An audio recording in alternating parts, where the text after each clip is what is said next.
আন্তর্জাতিক ক্রিকেট বিশ্ব খুব ভালো করে জানে ভারত নিজেদের ঘরের মাঠে কতটা শক্তিশালী। অথচ শক্তিশালী হওয়া সত্ত্বেও ভারত নিজেদের ঘরের মাঠে স্পিন পিচ বানিয়ে বরঞ্চ সেই স্পিনের ফাঁদে নিজেরাই পড়ে গেল, এবং যার ফলে ভারতে খেলতে এসে দক্ষিণ আফ্রিকা এবং প্রথম টেস্টে হেরে গেল ভারত। বলা যেতে পারে নিজেদের জালে নিজেরাই জড়িয়ে গেল। এবং এই টেস্টে প্রথম টেস্টে যে খেলা ইডেন গার্ডেনের হলো, এবং বলা যায় ইডেন গার্ডেন মানেই নতুন নতুন রেকর্ড, নতুন নতুন ইতিহাস, যেটা গোটা ক্রিকেট বিশ্ব দেখেছে। এবং এই ইডেন থেকেই কিন্তু টেস্টে হ্যাট্রিক করেছিলেন হরভজন সিং।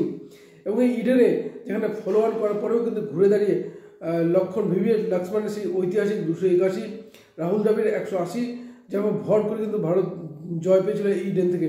এবং শুধু একটু যদি বলা যায় যে স্টিভ ওয়ার্ড যে বিজয় রথ, সেই বিজয়ের রথ কিন্তু এই ইডেন গার্ডেনেই থামিয়েছিলেন ভারতীয় দল সৌরভ নেতৃত্বে। সেই ইডেনে হয়ে গেল নতুন রেকর্ড, যেখানে ভারত নিজেদের পাতা ফাঁদ তৈরি করেছিল, সেই পাতা ফাঁদে নিজেরাই পড়ে গেল, যার ফলে প্রথম টেস্ট হয়ে গেল 30 রানে। এবং এই টেস্টে প্রথম টেস্টে যেখানে টেম্বা ভাভুয়া প্রথমে টস জিতে ব্যাট করতে নামেন, এবং প্রথম ইনিংসে মাত্র 159 রানে অল আউট হয়ে যায় দক্ষিণ আফ্রিকা। ভারতের বোলারদের মধ্যে বুমরা 27 রান দিলেন, 5 উইকেট পান। এবং দক্ষিণ আফ্রিকার ব্যাটসম্যানদের মধ্যে যদি বলা হয়, অধিনায়ক টেম্বা ভাভুয়া 78 বলে 29 রান করেন, বাকি কোনো ব্যাটসম্যানই তেমন রান পাননি, যার ফলে 159 রানে শেষ হয়ে যায় দক্ষিণ আফ্রিকার ইনিংস। এরপরেই খেলতে নামে ভারত, এবং যেখানে ভারতকে প্রত্যাশা করা হচ্ছিল যে হয়তো বড় লিড নেবে, কিন্তু ভারতের ইনিংস শেষ হয়ে যায় মাত্র 189 রানে। এবং অধিনায়ক শুভমান গিল তিনি কিন্তু চোট পেয়ে মাঠের বাইরে চলে গেছেন, তিনি কিন্তু ব্যাট করতে পারেনি, যার ফলে ভারত কিন্তু 189 রানে অল আউট হয়ে যায়। এবং এরপরে আবার খেলতে নামে দক্ষিণ আফ্রিকা, এবং সেই দক্ষিণ আফ্রিকা দ্বিতীয় ইনিংসে অধিনায়ক টেম্বা ভাভুয়ার অসাধারণ 136 বলে 55 রানের ইনিংসের ওপর ভর করে তোলে 153 রান। এবং যার ফলে মনে করা হচ্ছিল যে ভারতের সামনে প্রয়োজন মাত্র 124 রানের, অনায়াসে জিতে যাবে। কিন্তু সেই রান তুলতে গিয়ে রীতিমতো হিমশিম খেল, এবং শেষ পর্যন্ত মাত্র 93 রানে অল আউট হয়ে যায় ভারত।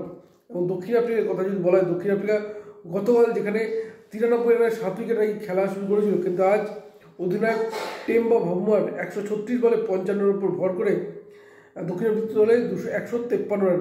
ভারতের বোলারদের মধ্যে যদি বলা হয়, রবীন্দ্র জাদেজা 50 রান দিলেন, 4টি উইকেট, বুমরা পান 1টি উইকেট, অক্ষর প্যাটেল 1টি, মোহাম্মদ সিরাজ এবং কুলদীপ যাদব পান 2টো করে উইকেট। এরপরই খেলতে নামে ভারত, এবং ভারতের পরপর উইকেট হারাতে থাকে প্রথম থেকেই। এবং ওয়াশিংটন সুন্দর কিছুটা লড়াই করার চেষ্টা করেন, তিনি করেন 31 রান, এবং শেষ দিকে অক্ষর প্যাটেল করেন 26 রান, যার ফলে ভারত কিন্তু তাদের কাঙ্ক্ষিত লক্ষ্যে পৌঁছাতে পারেনি, অল আউট হয়ে যায় মাত্র 93 রানে। এবং এই দক্ষিণ আফ্রিকার বোলারদের মধ্যে বলা হয়, হারমার্ট 26 রান দিয়ে পান 4টি উইকেট, এবং কেশব মহারাজ 37 রান দিয়ে 2টো, যার ফলে প্রথম টেস্ট ইডেন গার্ডেনে দক্ষিণ আফ্রিকার কাছে হেরে গেল। এবং এই হারের ফলে 2 টেস্ট ম্যাচের টেস্ট সিরিজে 1-0 পিছিয়ে পড়ল ভারত। এখন দেখা যাক পরের টেস্টে খেলার ফলাফল কী হয়।